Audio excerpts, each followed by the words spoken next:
G'day guys, D-Mac from NBA Fantasy Bible here with you. We're about to hop into a public Yahoo mock draft. Hopefully you saw the link on Twitter. I did tweet that out just moments ago. We are about, 8 minutes until draft time. So I'll get that up on the screen very shortly. But in the meantime, ask some questions, live Q&A, but we will be doing this.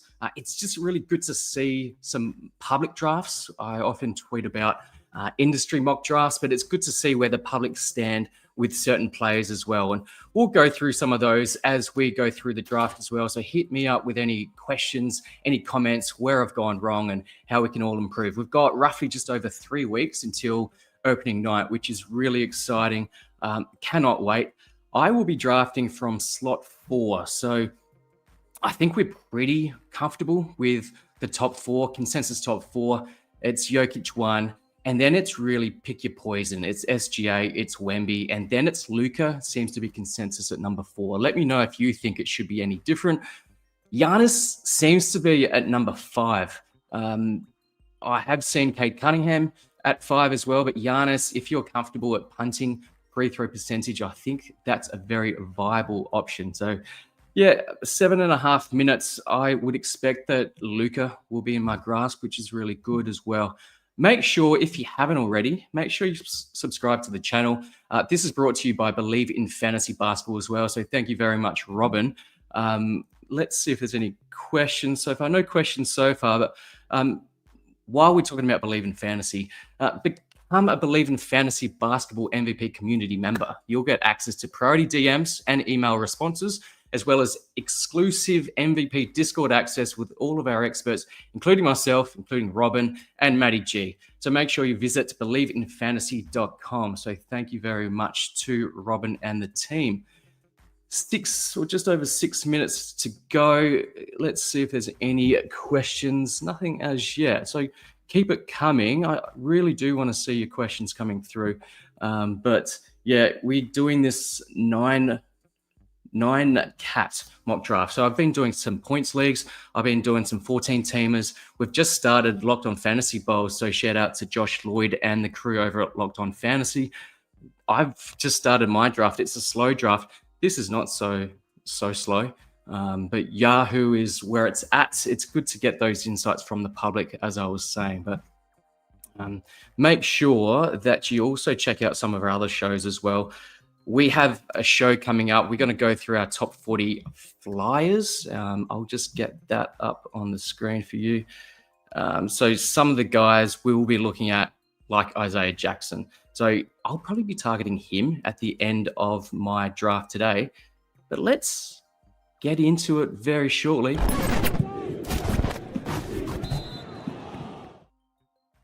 Another guy that I'll also be looking at, Drew Holiday. There's been some news over the last few days, but Scoot Henderson going to start the season injured.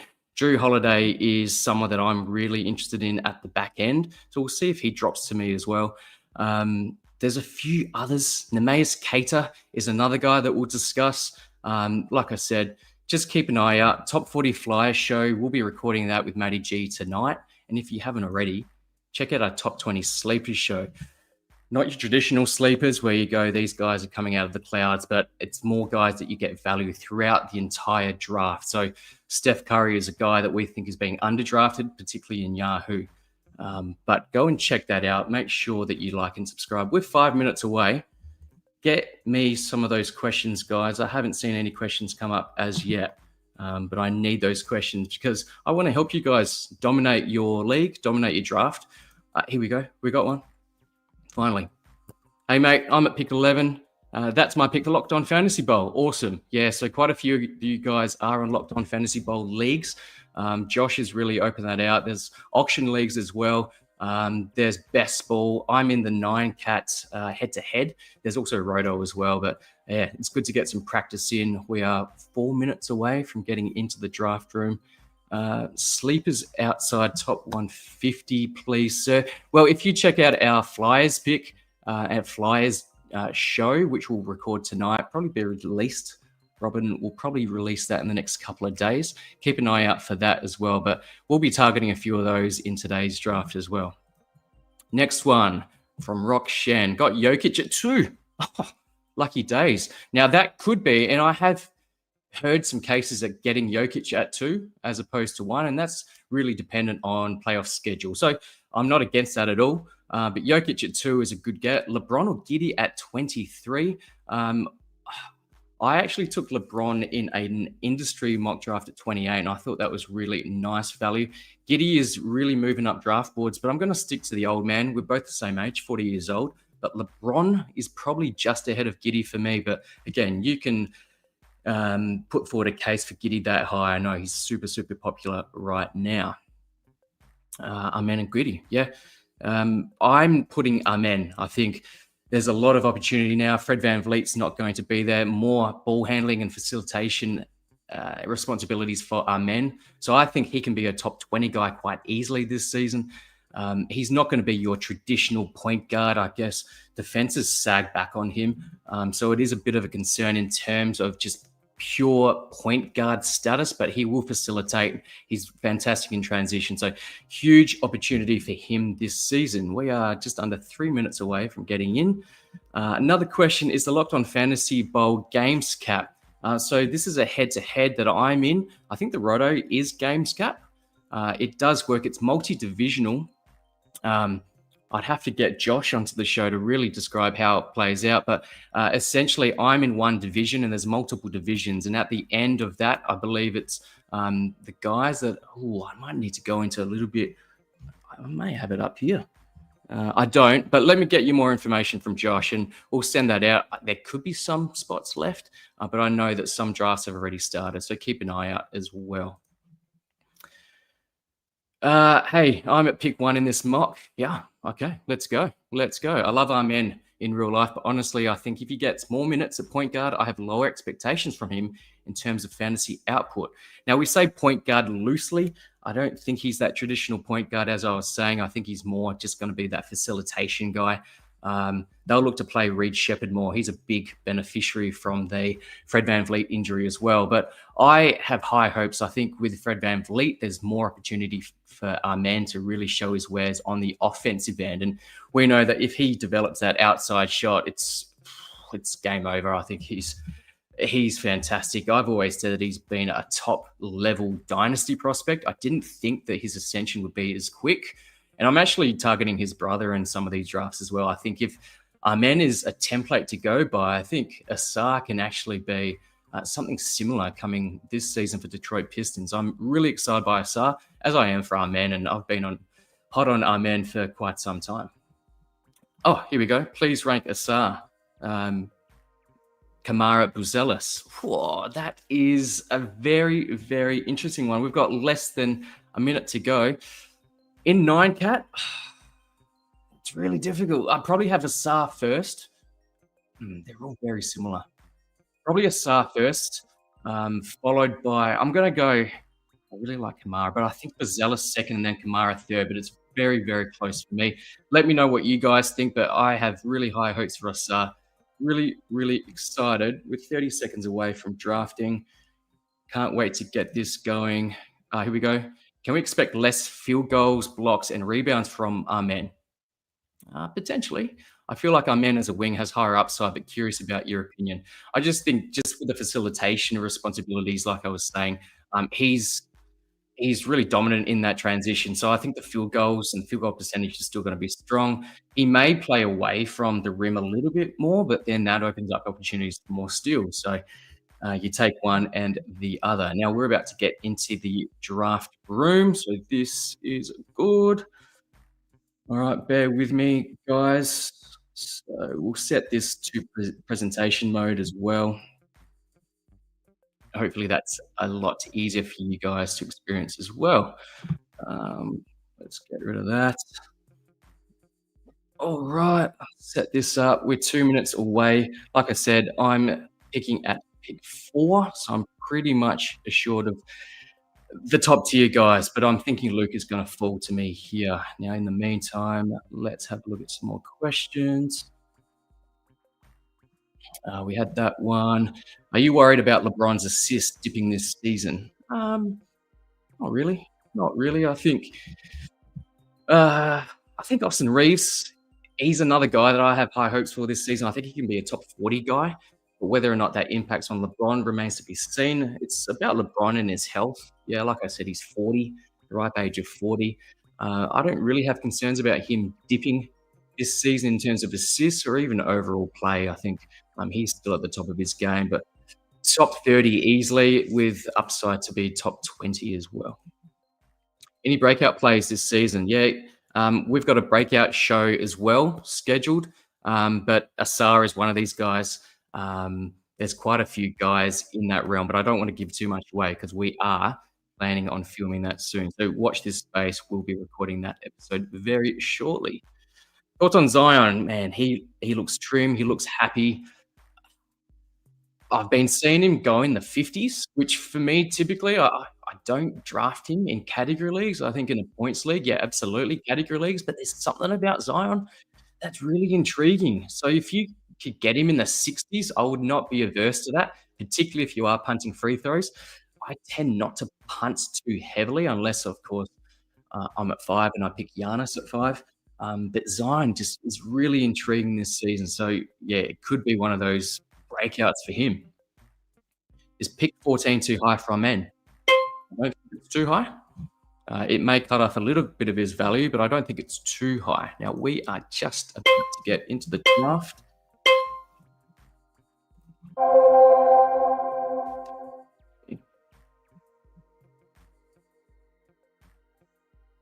So Jokic at 1, Wemby at 2, no surprise there. So I'm expecting SGA or Luca to go here. Oh, Giannis at 3. Okay, he's gone straight into the punt free throws. Reminder, this is 9 cat. This is not points. So I'm going to go. He's dropped to me. Georges Alexander. Luka at 5, no surprise there. So the big one is Giannis at 3. I have seen that a little bit just because he is ranked higher in Yahoo. So I have seen that. Let's hope there's not too many auto drafts in this one today because we want to gauge really where these guys will be going in real drafts. Yeah, I said it's just over 3 weeks until we go live into the season. So very exciting. Anthony Davis went at pick 6. Anthony Edwards at 7, Kate Cunningham at 8. I've seen Cunningham go anywhere between 5 and 8, so 8 for Cunningham, I don't mind at all. Trae Young at 9, that seems to be where he is going. 9 or 10. 10's typically someone like a Harden. Domantas Sabonis, that's too early for me for a 9 category league. For a points league, I think that's okay. There's probably going to be a slight drop off this season anyway for Sabonis, so 10 is way too early for me. Harden at 11, I'm happy with there. Devin Booker at 12, I like Devin Booker. He's going to have a monster season. Let's hope that the Suns are somewhat competitive. I don't think they have their own pick next season, so tanking shouldn't be too much of a concern, but looking after his health maybe, but if they are competitive, I expect him to play a fair bit. Kevin Durant, first pick of the second round, happy with that, and Steph Curry, 2 old blokes going side by side. He went at 2-2. So I need to start thinking about who I'm going to target.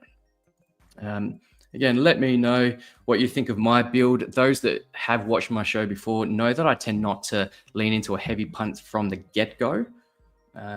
So we'll see how things play out. I think taking SGA at 4 allows me quite a flexible build from this point in.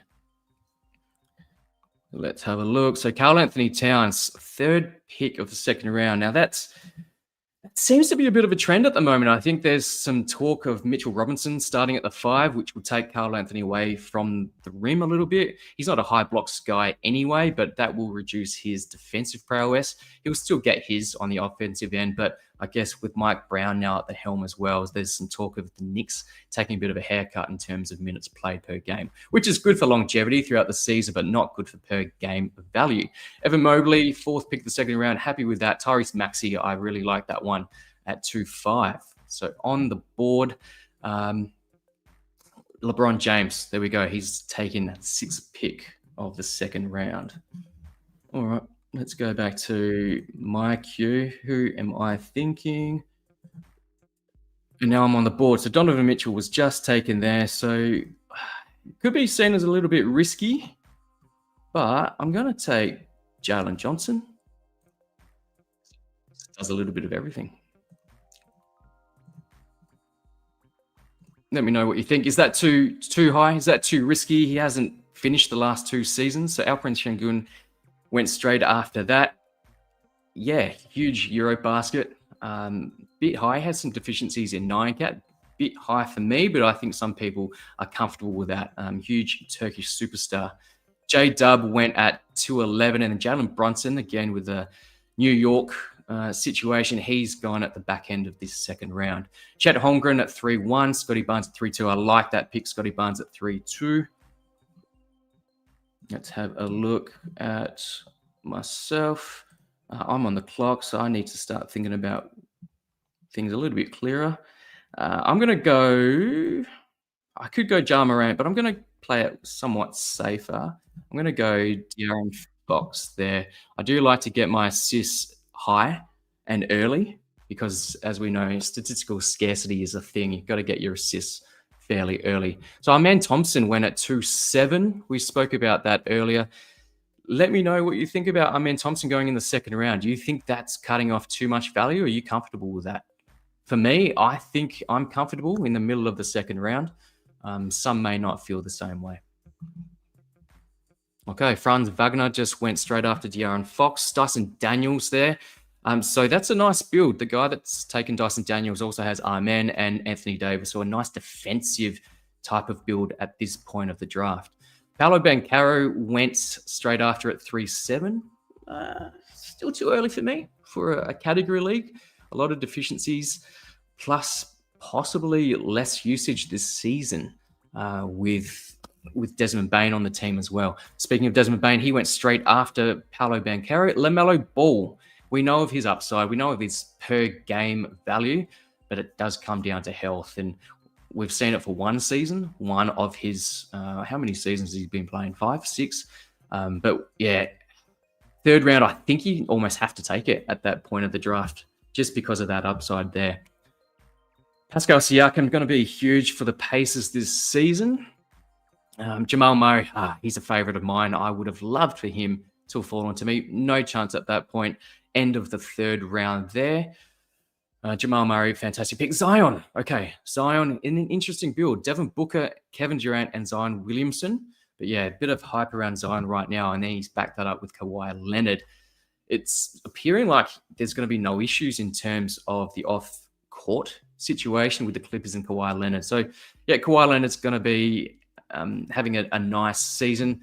Whether or not he plays every game remains to be seen. I would expect him to be managed as we have seen in the past. Okay. Just a reminder, I am picking at 4, so I will be coming up shortly. But straight after Kawhi Leonard, we had Bam Adebayo, Ja Morant as well.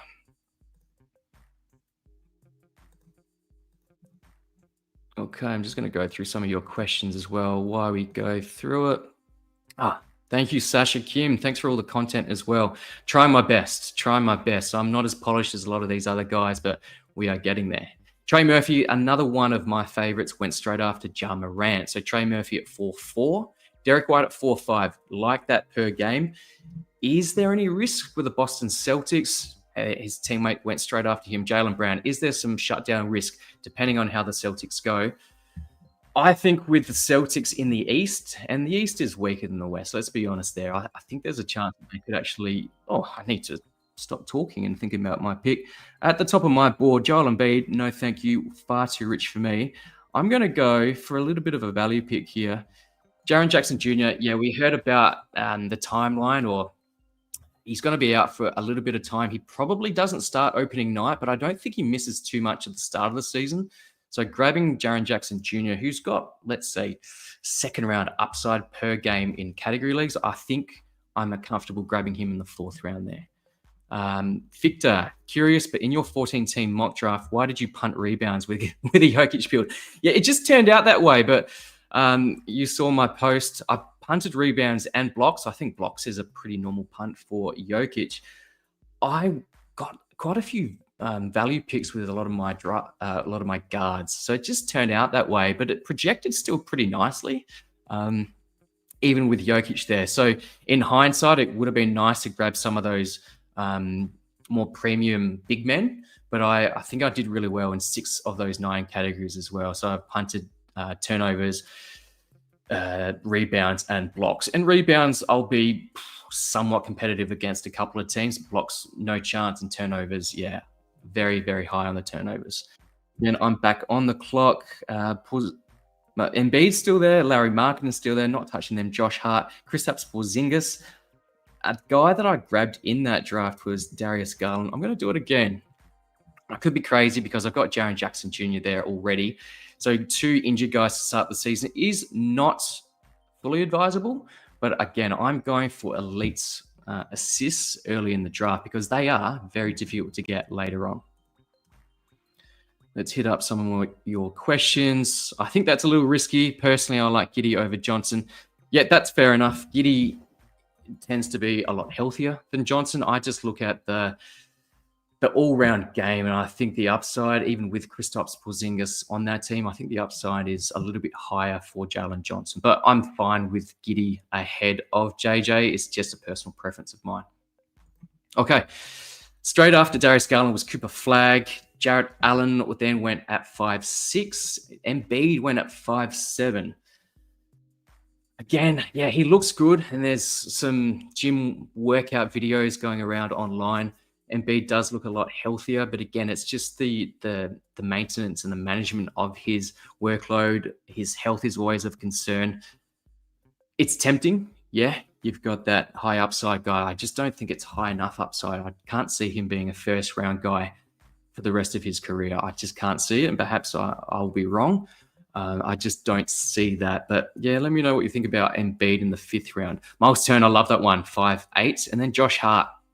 There's a chance that he doesn't start. So I'm not fully on board with that Josh Hart pick, but I would be okay with it in the next couple of rounds. Tyler Hero, he's starting the season injured, but he went at 5'10".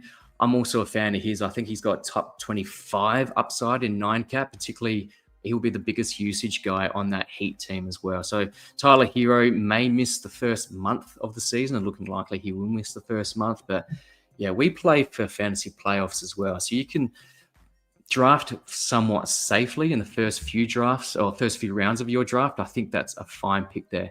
Porzingis went straight after him, and Mark Williams. So again, some risk there with their injury history, their health concerns, but high upside guys, both of those, particularly with Kristaps Porzingis. Now, again, I need to start thinking about my pick.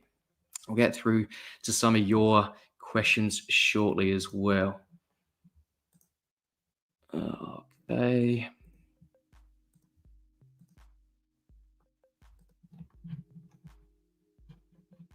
Okay, Larry Markin just went to the team that took Tyler Hero. So I don't know about backing up Tyler Hero with Larry Markkinen. Just the tanking Jazz, I'm very concerned about Larry Markkinen and Walker Kessler, if Kessler actually stays on that team long term. But it may actually open up more opportunity for some of the guys like Ace Bailey, maybe Keontae George, and Isaiah Collier later on in drafts. Perhaps that opens up some opportunity. But I'm concerned about Larry Markkinen and Walker Kessler. Rudy Gobert is slipping down draft boards, but he's going to be solid. So I have no issue there at 6'4", but I have seen him go a little bit later in drafts. OG Anunoby, I think, is a good pick there at 6'5". And Vucevic, again, another guy that is dropping down draft boards a fair bit. It's expiring contract. He's at the Bulls. There's always that concern around him being traded. Perhaps this is the season. But again, if he doesn't get traded, and we've been talking about it for so long, if he doesn't get traded, that per game value is outstanding. My concern is he does get traded. He could be coming off the bench. Now I need to, again, focus on what I'm doing. All right. Jordan Poole. I'm going to go one of my guys. Seems early in the 6th round, but Peyton Pritchard. We spoke about Jaylen Brown and Derek White earlier. I think Pritchard doesn't have the same risk of sitting and maintenance games as Derek White and Jaylen Brown does if things sort of turn sour at the Celtics. But again, they're going to be competitive. I think probably more competitive than what we give them credit for. So I'm comfortable with Peyton Pritchard. He's starting by all accounts. He'll start ahead of Anthony Simons. So I'm expecting a somewhat of a breakout season. He had that last season, but I think he's got top 50 value in him. Again, let me know what you think of that pick as well. Some would say that that's far too early, but I'm comfortable with that one. All right, let's have a look. Jalen Green went at 6'10". Jordan Poole alongside of Zion at the Pelicans at 6'11". Keep in mind that DeJounte Murray will come back at some stage this season. Won't be at the start of the season, but I expect him back possibly after All-Star break, maybe before then. We'll see how that impacts Jordan Poole. I don't think he's going to have as much usage. It's almost definite he won't have as much usage on that Pelicans team as he did at the Washington Wizards, but he's still a solid pick there in the 6th round. He'll get you those points, sneaky steals, free throws. You know what you get out of Jordan Poole, those threes as well. Very elite sort of level there. DeMar DeRozan dropping back, but is it just because he's old? He's going to be solid.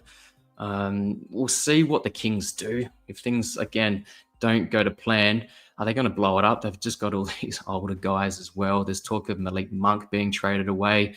Is it Monk? Is it Schroeder that starts alongside of DeMar DeRozan, Zach LaVine, and Domantas Sabonis? Julius Randle, first pick of the 7th round. Michael Porter Jr. is going to have huge usage, but the concern at the Nets, of course, is games played. That is, of course, the biggest concern there. I really need to start thinking about my picks a little bit better, but I'm going to go for a guy that I think will be a breakout guy. It's Kelly Ware. So I've gone him ahead of a few other guys that I really like. I'm guys that are following along live and are drafting. Oh, Asar Thompson. He just went as well. So he was in my queue. Donovan Clingan, has he been taken yet? He's another guy that I think is going to have a breakout season as well. Let's have a look. Is he in? Clingan's still available. So I'm going to put him in my queue. I don't think he gets back to me, but we'll put him in my queue. Matas Buzelis is another guy that I'm very, very high on this season. So I'm going to put him in my queue just in case he doesn't get back around. Alex Sai is another 2nd round breakout candidate. So he just went at 7'8". Andrew Nembhard went at 7'7". Yeah, look, Nembhard's got a great opportunity, but is he going to take that opportunity with both hands and run with it? He's an efficient guy. He's a nice, tidy player, but is he really going to have high usage? I hope so, because he's in my Dynasty, 30-deep Dynasty team, so I really hope so. I'm not fully convinced at this stage, but yeah, from what I've seen, workout videos, he's looking like he's taken the reins, even if it is just for one season, whilst Halliburton recovers. So straight after Alex Sarr, Cameron Johnson, another one of the guys that I'm quite high on this season. Let's have a look at some of yours. I am going to say, I hate Brunson's fantasy game, but don't trust anyone else either. Yeah, that's fair. That's fair. Okay. I'm just going to move the comments from the screen so it doesn't obscure your view. Anthony Simons, we spoke about him probably coming off the bench, but he went at 7'10". Donovan Clingan, there we go. He's been removed from our queue. He went at 7'11". So I like that. I think that's fantastic value there. All right. Where are we at now? We're getting through it relatively quickly. Matas Buzelis, there you go. There's the guy that I was very interested in. I think I'll probably, in hindsight again, I've got to stop talking so much. I would go Clingan ahead of Kelly Ware. Again, get some questions. We've had that one. Please rank Miles, Ware, Duran, Gobert, Ayton, and Mark Williams. I've got Miles first, just in 9-cap. Probably followed by Duran. I like Ayton. So I've probably got Ware last. I'm concerned about Mark Williams, but Mark Williams just before Ware, and then Gobert just after Ayton. So Miles 1, Duran 2, Gobert and Ayton 3, 4, and then Mark Williams, and then Ware. That's probably how I would rank them in 9-cap. So after Matas Buzelis was Tamara Kumara, 8.82. Do like that one. Mikhail Bridges, steady. Not spectacular, but steady at 8.3. Isaiah Hartenstein went at 8.4. Christian Brown at 8.5. And Paul George, yeah, okay. So he's dropped to the 8th round. Somewhat appetizing, but you look at the guy that has drafted Paul George, he's also got Joel Embiid. Do you think that that's a huge risk, or is that somewhat of a handcuff? Not so sure, because we saw both of those really struggle in terms of their health last season. So that's fraught with danger.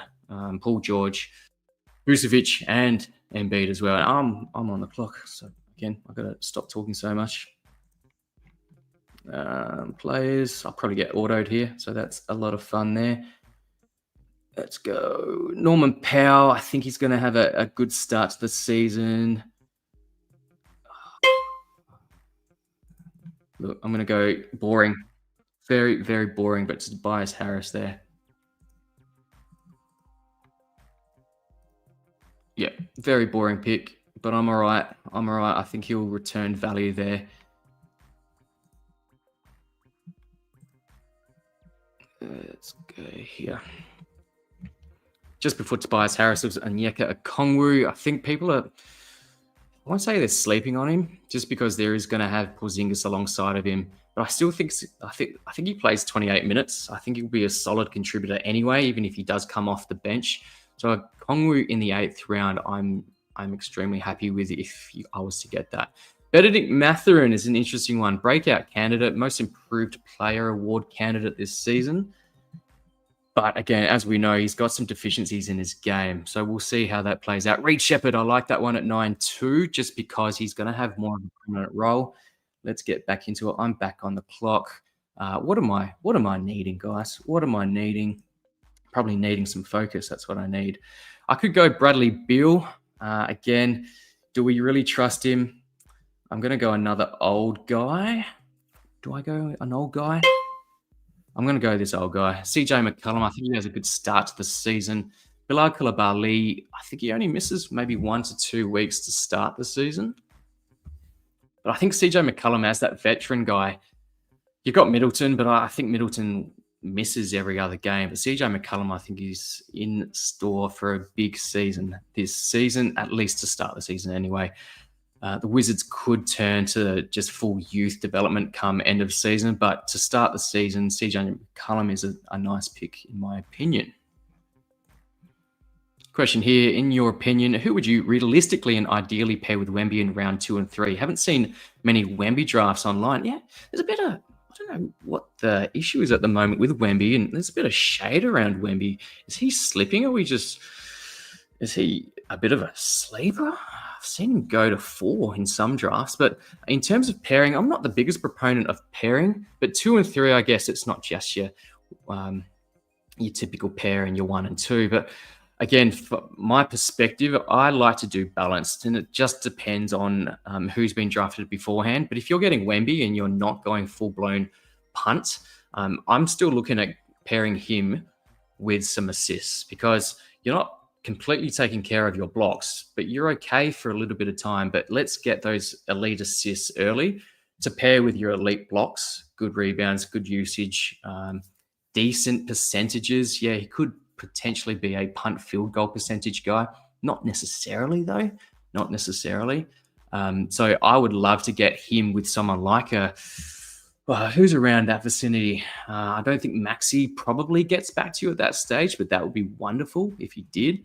I've seen LeBron. I know he's not elite point guard, but a nice source of assists. So yeah, interesting with Wemby. I have noticed that recently. He's sort of been not bad mouth, but he's just not as prominent in our eyes as he was going into the start of last season. I don't know if you felt that, but I definitely have. Okay, what have we got here? No, we've had that one. Let's go down. Thoughts on Kobe White? I took him a bit early, but really trust him. Yep, so do I. I really trust him. I think he can be a top 50 guy. He could hurt you a little bit in field goal percentage, but I think high usage alongside of Giddey. We spoke about Vucevic potentially being traded away, and he's a relatively high usage center. I think Kobe White is really steady. So getting him in a 5th or 6th round situation, I think there's value there as well. I think he can be a top 50 guy in 9-cat. So thank you for the question. Keep the questions coming through. Just quickly going through some of these other picks as well. CJ McCullum was mine. Then Naz Reid, Tari Eason at 9-6, and that's going to the team again. It has Asar Thompson, so nice defensive build there. RJ Barrett, a bit early for me for categories, but if you want a good source of points, yeah, RJ Barrett will be fine. Just be mindful that there's now Brandon Ingram on that Toronto Raptors team. So 5 really good starters with Jakob Poeltl, IQ, RJ Barrett.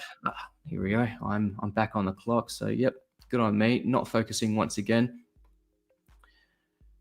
Look, I'm going to go another boring guy, another old boring guy, but Bradley Beal. And, yep, crucify me in the comments. I've just gone old and boring, and maybe that's fraught with danger, but I think he can be a really good contributor for the Clippers this season. Old team. Probably not the oldest on that team. CP3's there. I think he's going to have somewhat of a bounce back season, but yeah, we'll see. We'll see how that plays out.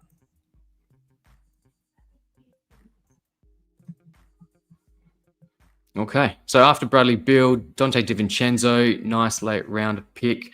Derek Lively, yeah, starting center for the Mavs. Yeah, fantastic pick there. Santi Aldama, we spoke about the injuries at the Memphis Grizzlies, particularly in that front court. So Brandon Clark, JJJ, Zach Edey as well.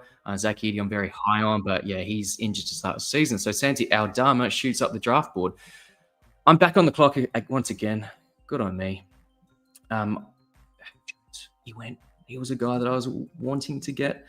Do I go injured? No, I don't want to go Kyrie. It's probably not the best pick. I'm going to go... Oh, I'm going to get timed out here, aren't I? Keep with the theme. Old and boring, but Drew Holiday, I think. Scoot Henderson's injured to start the season. So shout out to Old Man Squad, Dan Besperis. I've gone completely old man in this draft. You can tell that I don't really enjoy drafting while I'm trying to do a show as well. DeJounte Murray, one of these other injured guys that could be stashed. Again, keep in mind that it really depends on what your IR and your league settings for IR and IL are, depending on whether or not you can draft guys like DeJounte Murray, Kyrie Irving, and earlier on, Tyler Hero, Darius Garland, those types of things. So just be mindful of that, but just wanted to give you guys some insights on how things could play out in a Yahoo mock draft as well. Let's go to the comments. Jaden McDaniels is a really good pick. Yes, Joseph, he is. Mike Conley, phasing out. Gobert, less effective. McDaniels has needed to step up more, and I think this is his year. He actually had a bit of a breakout last season, somewhat under the radar, but yeah, really fantastic season. So I can get behind that one in later round picks. Another one, Jay Huff is a great 8-round pick. Yes, he is. Absolutely. Jay Huff is. Good segue. I'm really high on Jay Huff this season. So I'm going to have a look for some of my late round flyer guys, like Huff. Thank you very much. Like Nemeas Keita. Don't think he's been... Oh, no, he has been taken. Nemeas Keita has been taken. Yeah, he was drafted 111th, which is a lot higher than what I have seen. But again, if he's the starting center for the Celtics, and there's a bit of competition, you got Chris Boucher, Luka Garza as well. But by all accounts, Nemeas Keita will be the starting center. And if that's the case, I think a pick around that 111 is more than okay. But yeah, like I said, he's been going a little bit later. You can see that Yahoo ADP 143, ESPN 140, and Fantrax, he's just not being drafted at 477. That's probably a very, very deep league auto draft. But yeah, I think he's deserving of a higher pick than that. So if you can get him around that 120 to 140 mark, I think you're doing really well there. Unless, of course, we hear a little bit more news on that starting lineup as we approach opening night. Cam Whitmore, first pick of the 12th round. Bilal Coulibaly, we heard the news around him a couple of weeks ago, but by all accounts, he's only going to miss perhaps 1 to 2 weeks to start the season. So that puts a dampener on Cam Whitmore's sort of value there. but I still don't mind him. This is late round flyer territory. From the 11th round onwards, this is where you go for that upside, because as we know, when we start streaming guys through, it's these guys that are in the 11th, 12th, 13th round. If it does go to 14 rounds, these are the guys that won't be ending up on your roster come end of season. So go the high upside.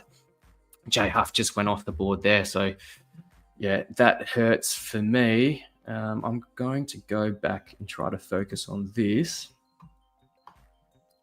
All right. Let's have the squeeze. Oh, there we go. We're on the clock.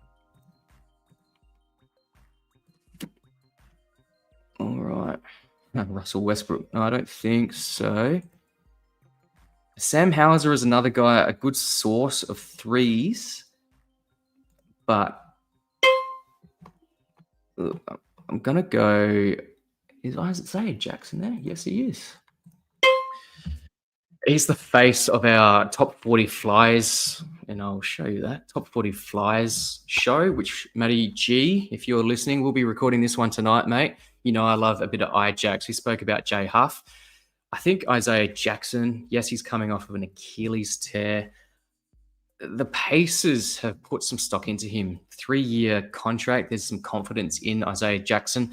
It's going to be a slow ramp up, so there's going to be some frustration, but I think there's a chance that he could eventually start ahead of J Huff. J Huff should start as the starting center at the start of the season, but I could see that switch to Isaiah Jackson. If they split minutes, I think Isaiah Jackson probably has the higher upside with more block potential there in category leagues anyway.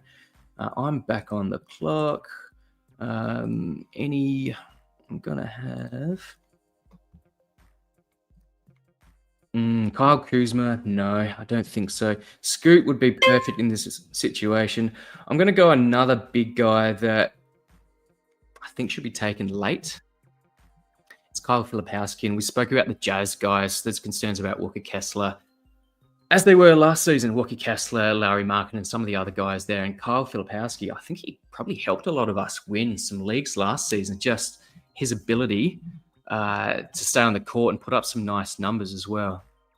So I'm going to pick him. And again, it's going to be one of those frustrating ones to start the season. But later on, I think he's got some nice value there. Okay. I'm very tempted to take Dyson with Wemby in the 4th round.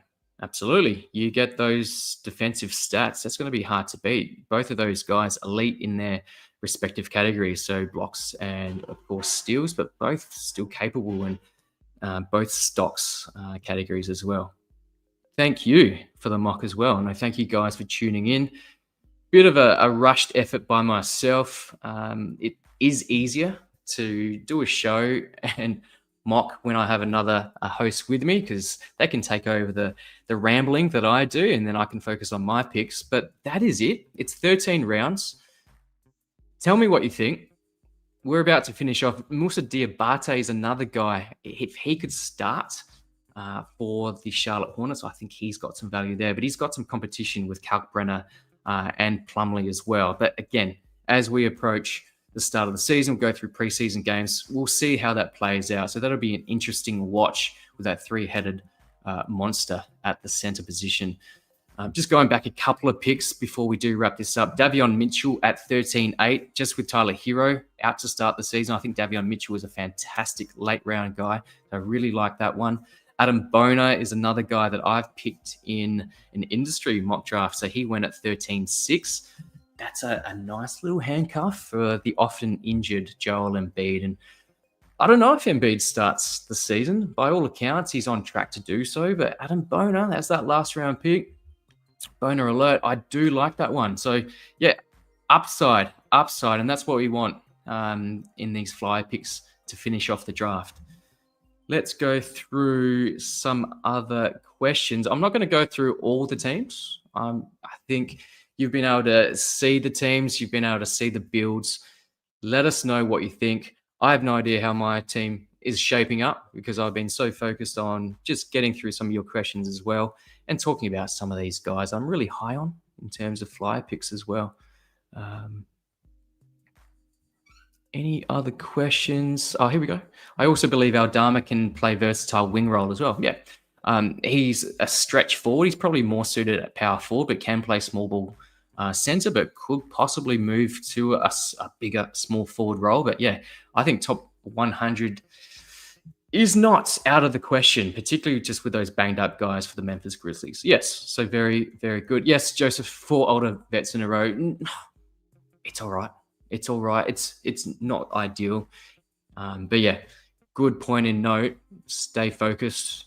Don't have distractions while you draft. And we've got 3 weeks to refine how we want to do drafts. But that's awesome. Thank you, guys. Make sure that you do subscribe to all things Believe in Fantasy. So believeinfantasy.com. Make sure you just subscribe to myself at NBA Fantasy Bible over on X, but also on YouTube. Hopefully you've enjoyed the live stream. 46 minutes, not bad. A lot of you guys in the States, it's your Betty buys.